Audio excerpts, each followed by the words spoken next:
কলকাতা, এত বছর আমি তোমাকে প্রশ্ন করেছি, আমি তোমার কি ক্ষতি করেছিলাম, কেন আমাকে চলে যেতে হয়েছে।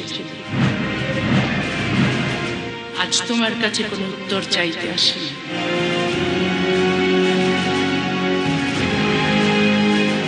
আজ শুধু বলতে এসেছি আমি ফিরে এসেছি।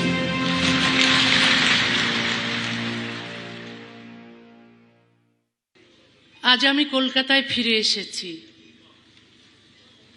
এই একটি বাক্য উচ্চারণ করতে আমার প্রায় 19 বছর লেগেছে।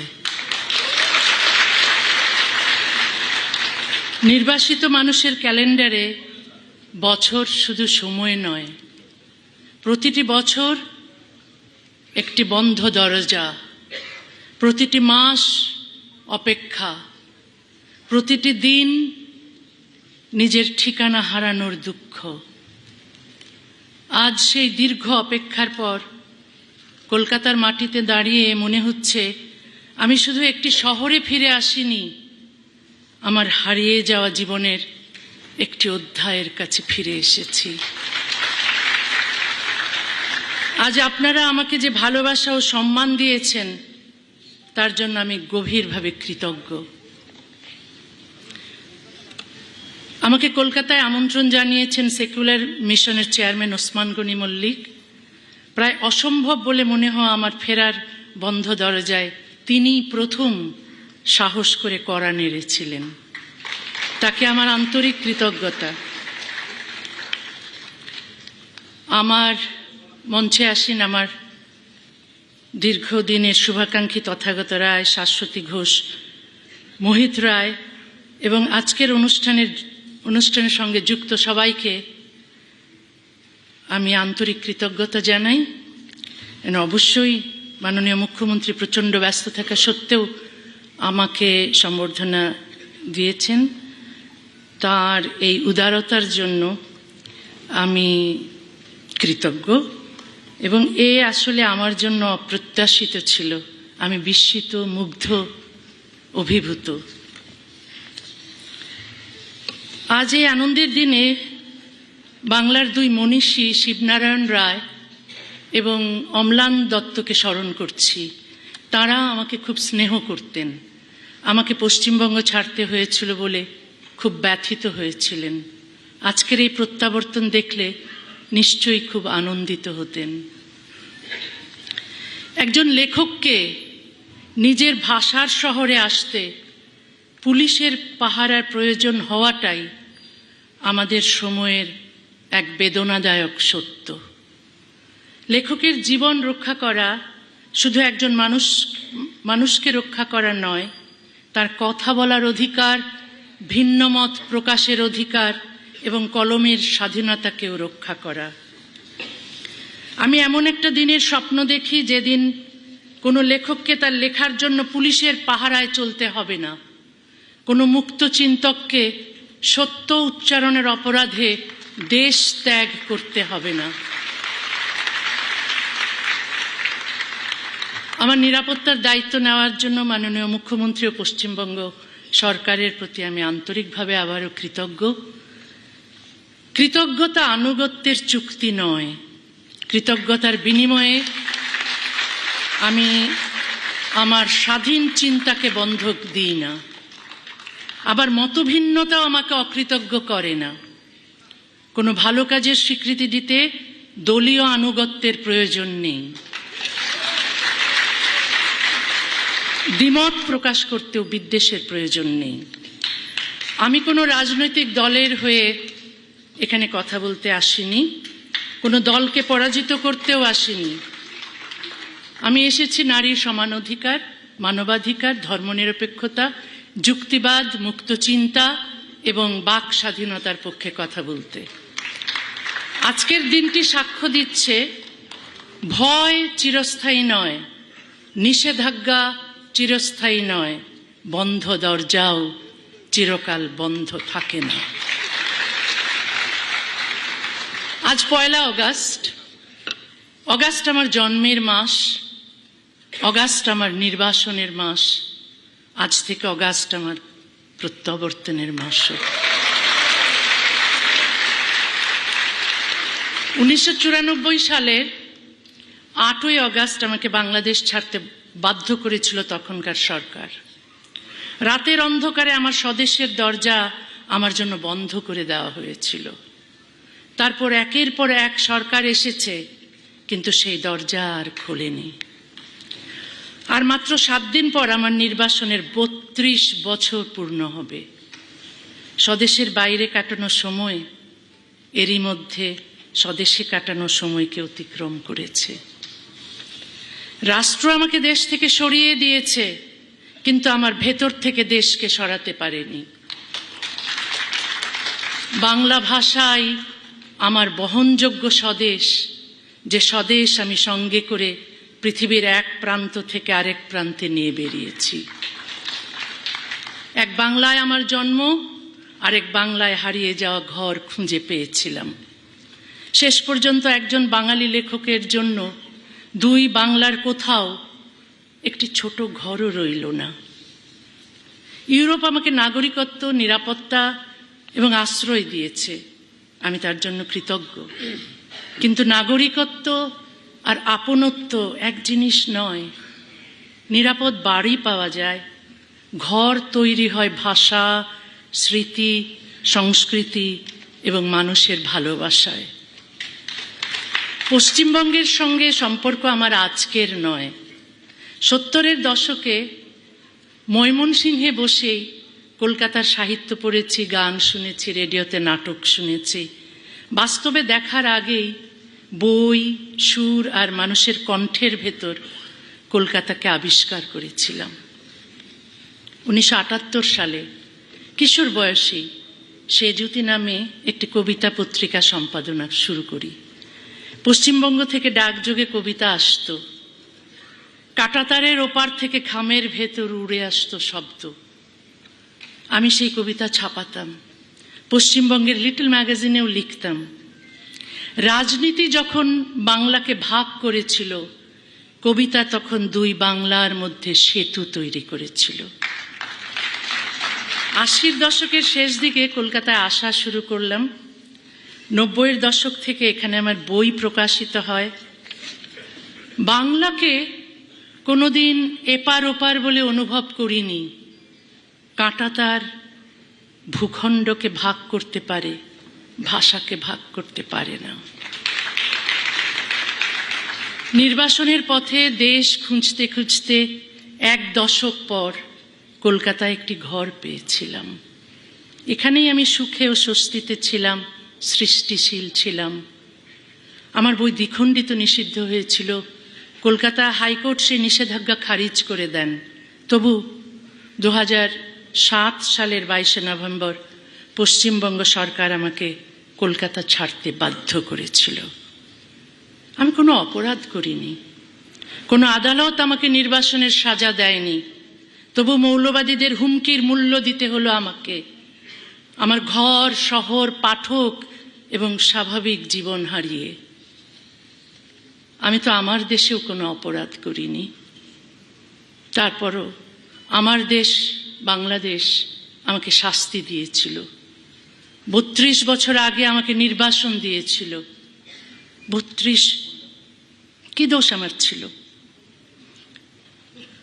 আমি কি কাউকে হত্যা করেছিলাম? কারো ঘর পুড়িয়েছিলাম? আমি ডাক্তারি করেছি, আর আমার গল্প, কবিতা, প্রবন্ধে কিছু সহজ কথা লিখেছি নারী ও পুরুষের সমান অধিকারের কথা, লিখেছি ধর্ম, বর্ণ, জাত বা লিঙ্গ পরিচয় নির্বিশেষে সবার সমান মানবাধিকারের কথা। বলেছি কোনো বিধান, তার উৎস ধর্ম, সমাজ, পরিবার বা রাষ্ট্র যাই হোক, মানুষের স্বাধীনতা, সমতা ও মর্যাদা কেড়ে নিলে সেই বিধান বদলাতে হবে। এই কথাগুলোই অপরাধ বলা হলো, এই কথাগুলোকেই অপরাধ বলা হলো। সারা দেশে আমাকে হত্যার জন্য মিছিল বের হলো, আমার বিরুদ্ধে ফতোয়া জারি হলো, মাথার মূল্য ঘোষণা হলো। রাষ্ট্র আমার নিরাপত্তা নিশ্চিত করার বদলে আমার বিরুদ্ধে গ্রেফতারি পরোয়ানা জারি করলো, শেষ পর্যন্ত আমাকে দেশ থেকে বের করে দিল। আমার নির্বাসন নিছক একটি ব্যক্তিগত দুর্ঘটনা নয়, এটি রাষ্ট্রের একটি নৈতিক ব্যর্থতার ইতিহাস। রাষ্ট্র যখন নাগরিকের অধিকার রক্ষার বদলে ধর্মীয় হুমকির কাছে নতি স্বীকার করে, তখন শুধু একজন লেখক নির্বাসিত হন না, আইনের শাসনও নির্বাসিত হয়, ন্যায় বিচারও নির্বাসিত হয়, রাষ্ট্রের নৈতিক সাহসও নির্বাসিত হয়। আমাকে সরিয়ে দিয়ে রাষ্ট্র শান্তি প্রতিষ্ঠা করেনি। একজন নিরস্ত্র লেখকের অধিকার বিসর্জন দিয়ে সাময়িক নীরবতা কিনেছিল। একজন লেখককে সরিয়ে দিলে হয়তো একদিনের জন্য রাস্তা শান্ত হয়, কিন্তু রাষ্ট্র দুর্বল হয়, হুমকিদাতা শক্তিশালী হয়। সে শিখে যায় আরো জোরে হুমকি দিলেই রাষ্ট্র নত হবে। ভয়ের কাছে আপোষ শান্তি আনে না, পরবর্তী হুমকির ভিত্তি তৈরি করে। একটি সভ্য সমাজে একটি যুক্তির উত্তর আরেকটি যুক্তি, একটি বইয়ের উত্তর আরেকটি বই। কোনো মত অপছন্দ হলে প্রতিবাদ করুন, খণ্ডন করুন, পাল্টা লিখুন, কিন্তু লেখককে হত্যা করতে যাবেন না, কারাগারে নিক্ষেপ করবেন না, তার দেশ, ভাষা, পাঠক ও ঘর থেকে তাকে নির্বাসিত করবেন না। যে স্বাধীনতা শুধু নিজের পছন্দের কথার জন্য, তার নাম বাক স্বাধীনতা নয়। একটি সমাজের সভ্যতা বোঝা যায় তার অপ্রিয় ও অজনপ্রিয় মত কতটা নিরাপদ তা দিয়ে। মতভিন্নতা সভ্যতার স্বাভাবিক বৈশিষ্ট্য।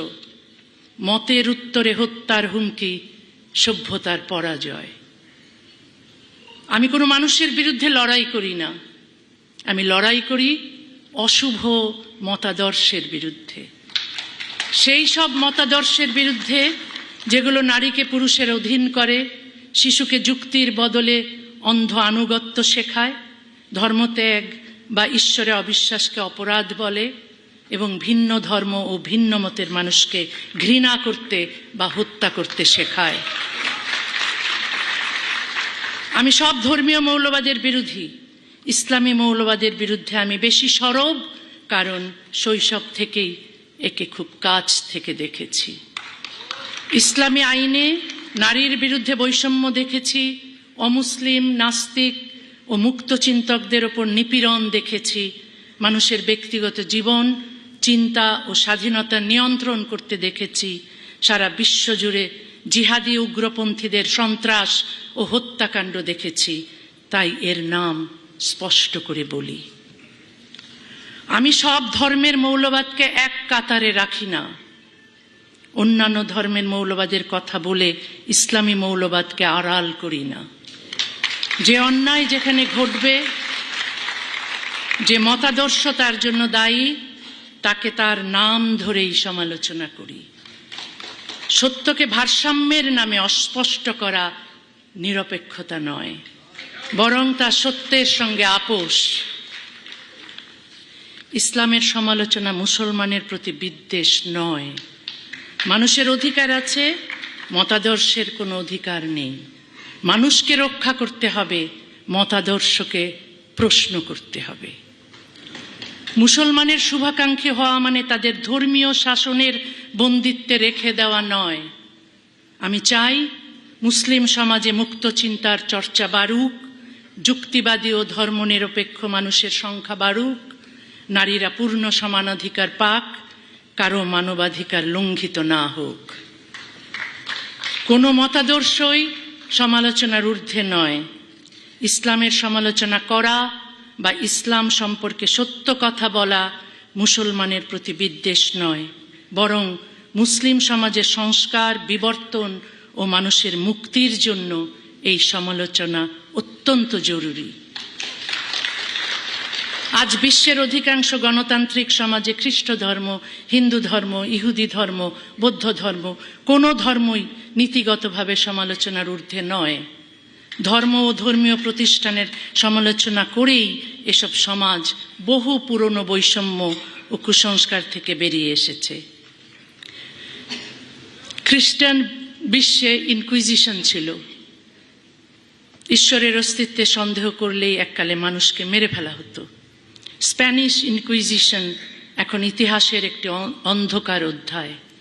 কিন্তু মুসলিম বিশ্বের বহু দেশে ইসলামী ইনকুইজিশন চলছে।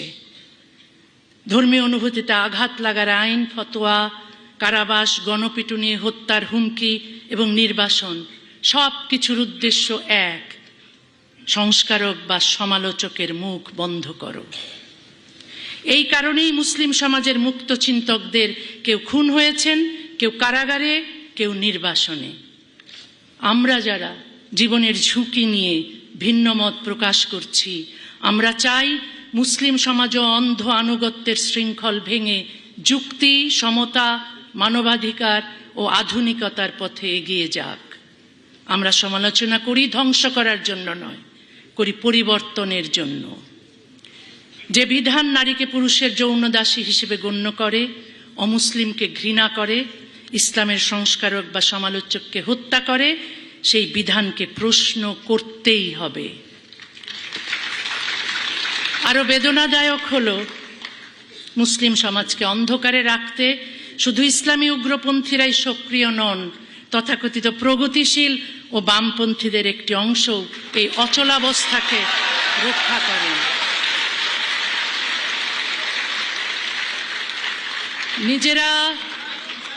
নিজেরা বাক স্বাধীনতা ও নারী পুরুষের সমানাধিকার ভোগ করেও ইসলামের সমালোচক ও সংস্কারকদের তারা মুসলমান বিদ্বেষী আখ্যা দেন।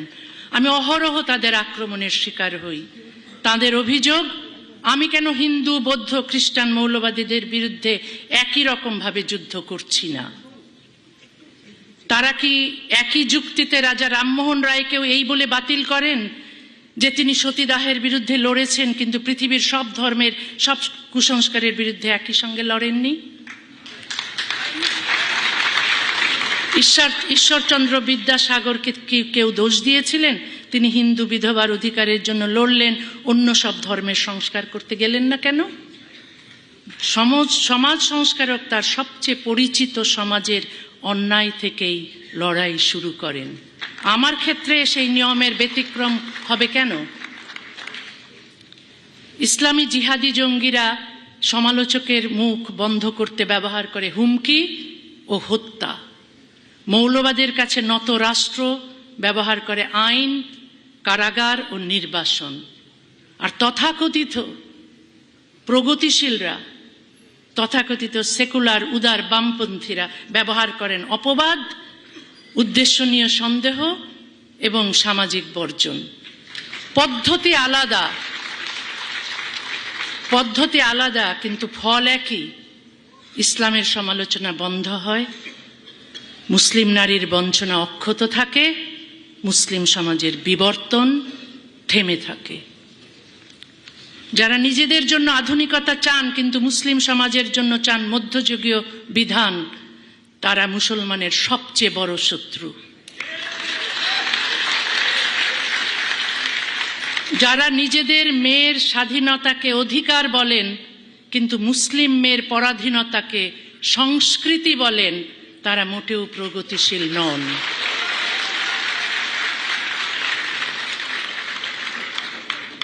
মুসলিম বিশ্বের বহু সমাজে এখনো সপ্তম শতাব্দীর সামাজিক বাস্তবতায় তৈরি নারী বিরোধী ও বৈষম্যমূলক বিধানকে চিরন্তন আইন হিসেবে মানা হয়। ক্যালেন্ডার এগোলেই সমাজ আধুনিক হয় না। হাতে আধুনিক প্রযুক্তি এলেই, শহরে উঁচু ভবন উঠলেই সমাজ আধুনিক হয় না। আধুনিক হতে হলে আইন, শিক্ষা, নৈতিকতা এবং রাষ্ট্রচিন্তাকেও আধুনিক হতে হয়।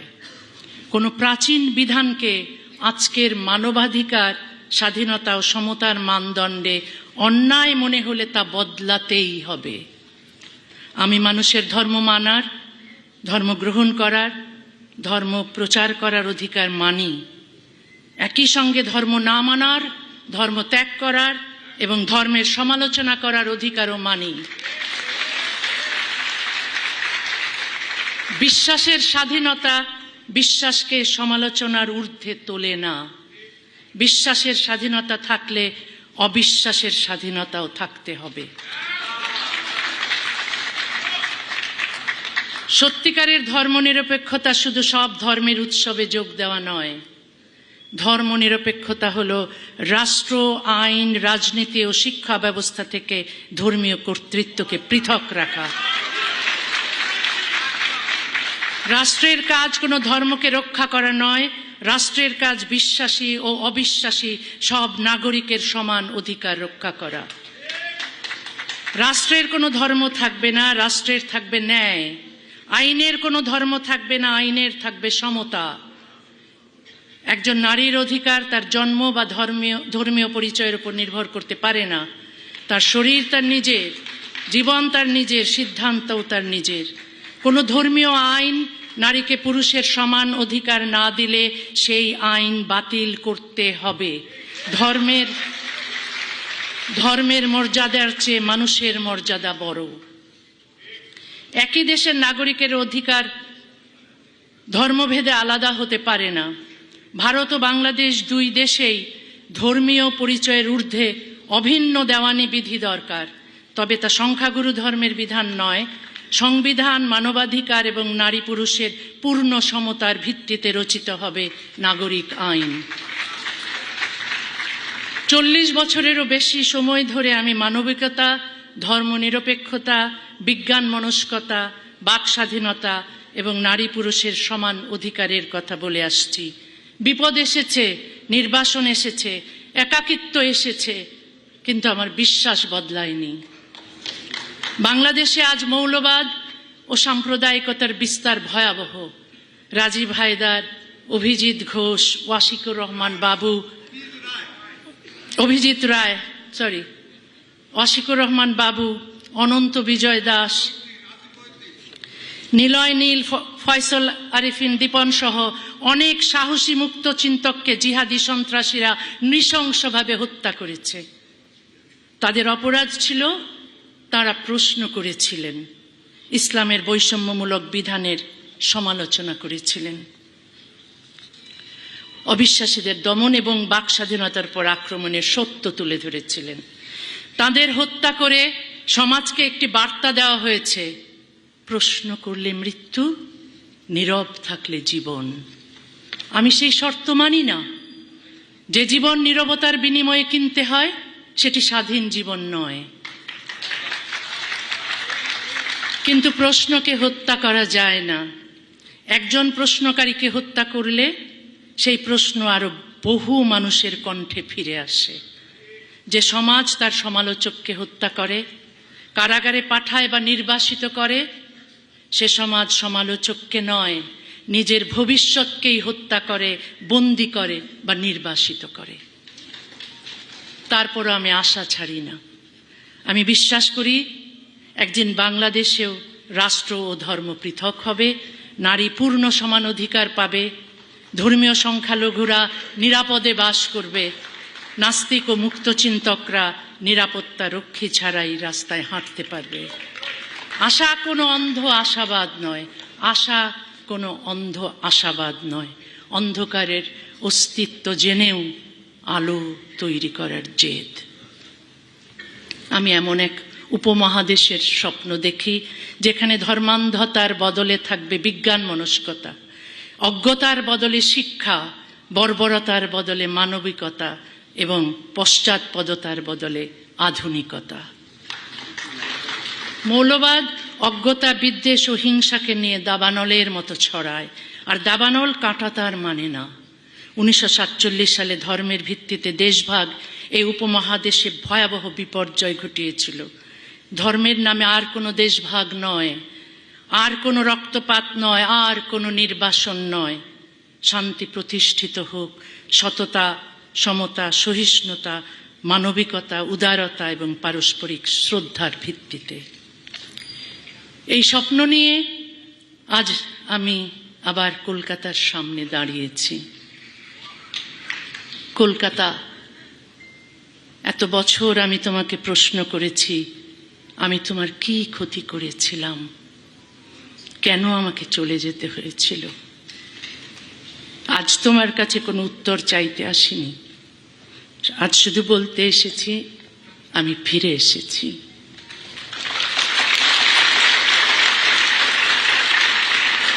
আমার চোখে জল আছে, মনে অভিমান আছে, কিন্তু 2 হাত ভরা ভালোবাসাও আছে।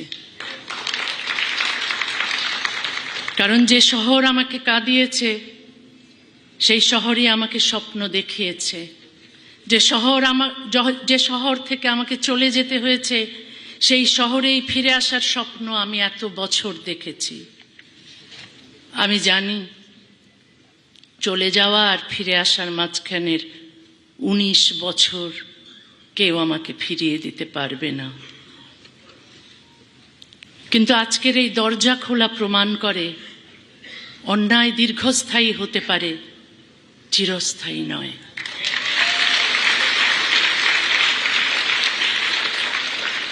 আমার কলকাতায় ফেরা শুধু আমার ব্যক্তিগত আনন্দ নয়, এটি নির্বাসন ও নিষেধাজ্ঞার বিরুদ্ধে বাক স্বাধীনতা, মুক্ত চিন্তা এবং মানুষের ভালোবাসার একটি জয়। নির্বাসন আমার ঠিকানা কেড়ে নিয়েছে, কিন্তু আমার ভাষা কেড়ে নিতে পারেনি। আমার ঘর কেড়ে নিয়েছে, কিন্তু ঘরে ফেরার আকাঙ্ক্ষা কেড়ে নিতে পারেনি। আমি যতদিন বেঁচে থাকব পৃথিবীর যে প্রান্তেই থাকি লিখব, যা সত্য বলে বিশ্বাস করি তা বলবো। আজ 1 অগাস্ট 2026। আজকের দিনটি আমার জীবনে শুধু একটি অনুষ্ঠানের দিন নয়, একটি বন্ধ দরজা খোলার দিন।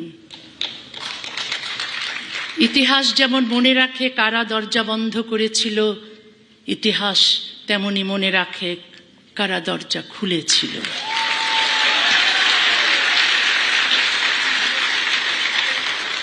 সবাইকে আমার ভালোবাসা, সবাইকে আমার গভীর কৃতজ্ঞতা। ধন্যবাদ পশ্চিমবঙ্গ, ধন্যবাদ কলকাতা। আজ তুমি আমাকে শুধু তোমার শহরে ফিরতে দাওনি, আমাকে আমার হারিয়ে যাওয়া জীবনের কাছে ফিরিয়ে দিয়েছ। আজ আবার আমি বলতে পারি, শেষ পর্যন্ত কোনো মানচিত্র নয়, মানুষের ভালোবাসাই আমার দেশ। নমস্কার।